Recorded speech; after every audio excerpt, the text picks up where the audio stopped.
Are you still on track to hit your goals this year? Haven't even looked yet? Forget where your goals even were? It's easy to get tied up in the day-to-day and forget what you're working toward. But implementing a quarterly review and planning process will really help you stay on track, pivot when you need to, and ultimately hit your goals.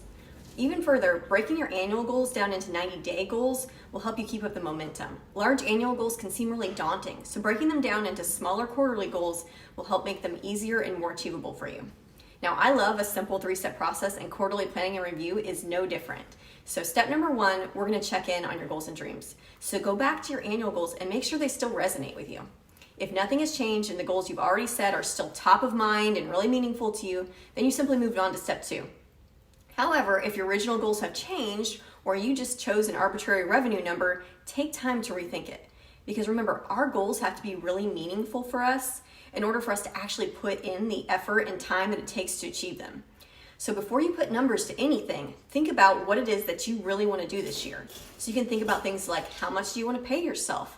What do you want to be able to do for your employees? Is there something that you could do to better serve your clients? So think about what you want to be toasting to on New Year's Eve next year. What would you like to be celebrating? Only then, once you've thought about what you really want for your business, then you can figure out the financial impact and how much revenue you need to make in order to make it happen, and then how to break that down by quarter. Now remember to factor in seasonal fluctuations, so if summer is historically low for you, you want to take that into account when you're setting your third quarter goals, and then how much you need to make up for that in other quarters to still hit your annual goals. Also, remember that not every year has to be a growth year. So maybe you want to maintain the level of revenues that you made last year and take this year to implement systems and processes, or maybe just improve employee culture. Sometimes you need a maintenance year to really prepare for growth years in the future. Okay, moving on to step 2, evaluate your progress. So now that you've revisited your goals, you can evaluate your current progress for the quarter. Not only is it important to compare actual revenues to goal revenues, but you also want to review your full budget to actuals, because it doesn't do you much good if you're hitting your revenue targets, but way overspending on operating costs. We want to make sure that you're hitting your goal profits. You'll also want to review your non-financial drivers. So remember, if your goal was to do something like improve employee culture, for example, you're not going to be looking at revenue numbers. You might be looking at something like employee surveys.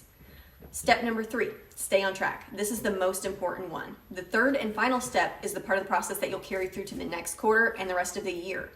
And this not only involves staying on top of your monthly financial statements and comparing goals to actual, but also tracking metrics every single week.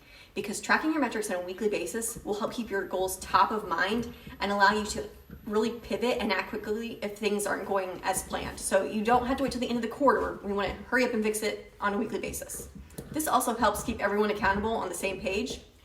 So for example, if a wellness business has a goal to generate $20,000 of revenue a week, they would break that down into the number of appointments or units that each of their providers needs to hit in order to get the goal. So every staff member should have a scorecard with metrics that are applicable to their job.